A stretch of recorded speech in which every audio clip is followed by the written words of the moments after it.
तुष्टीकरण नीति के चलते क्या ममता बनर्जी की जिद पश्चिम बंगाल को बर्बाद कर देगी? ये सवाल अब आम जनमानस में उठने लगा है, क्योंकि 2014 में केंद्र में भाजपा की सरकार बनने के साथ ही ममता बनर्जी के संबंध 36 के हो गए थे और तब से ममता बनर्जी और प्रधानमंत्री नरेंद्र मोदी के बीच लाग डांट के किस्से चर्चाएं आम होते रहते हैं। एक तरफ जहां हिंसा और दंगा की आग में झुलसे पश्चिम बंगाल की कमर टूट रही थी, वहीं दूसरी तरफ कोरोना ने और भयावह स्थिति पैदा कर दी है। ममता बनर्जी कोरोना की वर्तमान स्थिति को छुपा रही हैं, जिसको लेकर स्थिति बेहद भयावह बन गई है। हमारे पी सनातन न्यूज चैनल के एग्जीक्यूटिव एडिटर तारकेश्वर मिश्र की विशेष रिपोर्ट। न डरेंगे न डराएंगे, हम केवल सच दिखाएंगे। डगर डगर खबर खबर, आप देख रहे हैं पी सनातन न्यूज। अगर हम सरकारी आंकड़ों की माने तो इस समय बंगाल में लगभग 1000 लोग कोरोना रोग से पीड़ित हैं और 52 लोगों की मृत्यु हुई है, बल्कि गैर सरकारी आंकड़े इससे कहीं अधिक हैं। और इसलिए इन गैर सरकारी आंकड़ों पर ध्यान देना जरूरी है, क्योंकि ये बार बार विपक्षी दलों की ओर से, यहाँ के माननीय राज्यपाल महोदय की ओर से ये सवाल उठाया जाता रहा है कि जो संख्या सरकार दिखा रही है वो वास्तव में वास्तविकता से बहुत दूर है। इसके कई प्रमाण भी सामने आते रहे हैं। हाल के दिनों में बहुत सारे लोगों की ओर से सोशल मीडिया में जो चीज़ें डाली गई कि उनके परिजन मिल नहीं रहे हैं, उनके परिजन लापता हैं, तो कहीं दबाव में जाकर के राज्य सरकार ने ये बताया कि लगभग 105 मृत्यु के मामले ऐसे हैं जो एक कमेटी के लिए जांच के लिए रखे गए हैं। वो अगर कहेंगे कि इनकी मृत्यु कोरोना से हुई है तो फिर उन्हें कोरोना मृत के रूप में सर्टिफिकेट दिया जाएगा। लेकिन ये मामला जो है अब तूल पकड़ता जा रहा है। बंगाल में सिर्फ कोरोना की ही बात करें तो इसमें एक सबसे महत्वपूर्ण पहलू यह है कि यहाँ के लगभग 2 दर्जन अस्पतालों में जो डॉक्टर हैं, जो मेडिकल स्टाफ हैं, वो कोरोना से पीड़ित हो चुके हैं और विभिन्न वार्डों को इनकी वजह से बंद किया जा चुका है। इस तरह से जो कोरोना पीड़ित रोगियों को कहीं चिकित्सा देने की बात हो रही है, तो एक कुल मिलाकर के एक जो है आईडी हॉस्पिटल और दूसरा बांगुर हॉस्पिटल, ये 2 हॉस्पिटल चिन्हित किए गए हैं। लेकिन वहां भी जैसी सूचनाएं आ रही हैं, व्यवस्था का बुरी तरह से अभाव है। यहां तक कि जो सरकारी कर्मचारी, बड़े पद के जो अधिकारी जो अगर इस कोरोना से पीड़ित हो रहे हैं तो वो सरकारी अस्पतालों में उनके परिजन ले जाने से डर रहे हैं।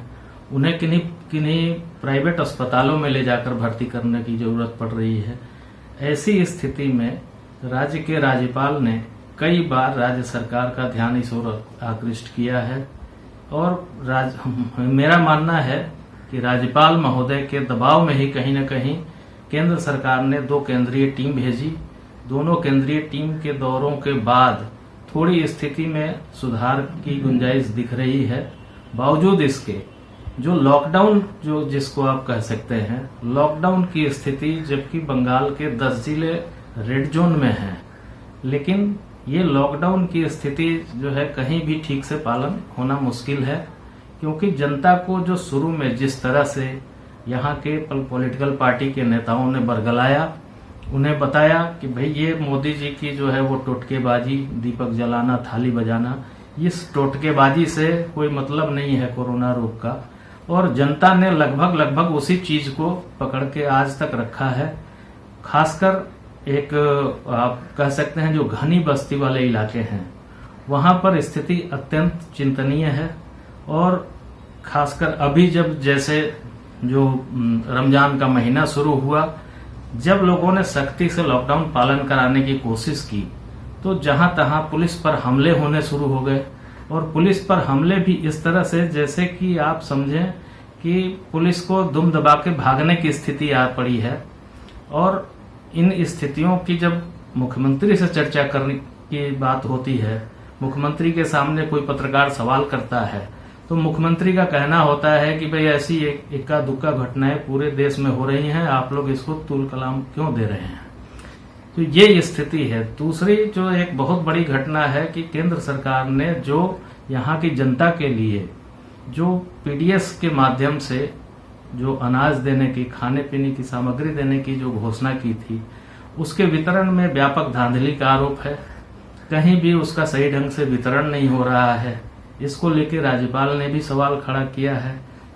राज्य के लगभग 16-17 जिलों में हिंसक प्रदर्शन हो चुके हैं और अभी नियमित रूप से हो रहे हैं। इस स्थिति में एक तरह से आप कह सकते हैं कि यहाँ पर एनार्की वाली स्थिति उत्पन्न हो चुकी है बंगाल में। खाने पीने की सामग्री का अभाव, उसमें दुर्नीति।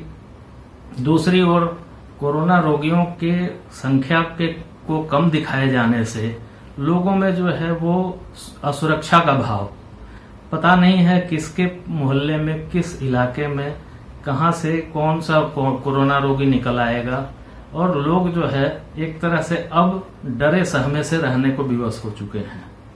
ये स्थिति अत्यंत भयावह दिख रही है और हमें जो लग रहा है आज हमारे देश में महाराष्ट्र और गुजरात को जो है टॉप पर कहा जा रहा है, लेकिन अगर ठीक ढंग से बंगाल का विश्लेषण किया जाए तो सिर्फ कोलकाता और हावड़ा जो इलाका है, इन दो इलाकों में ही कम से कम 1000 जो है रोगियों के बारे में अब तक जो है जानकारी नहीं मिल पा रही है।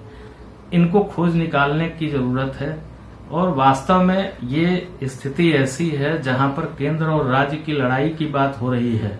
इससे अलग हटकर ये वास्तविकता को स्वीकार करते हुए जनता के साथ खड़ा होने की जरूरत है।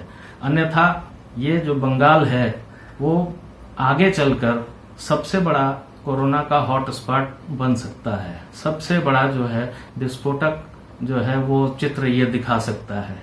इस स्थिति से निपटने के लिए यथासंभव यथाशीघ्र व्यवस्था करने की आवश्यकता है। कैमरामैन मनीष के साथ तारकेश्वर मिश्र, पी सनातन न्यूज के लिए कोलकाता से।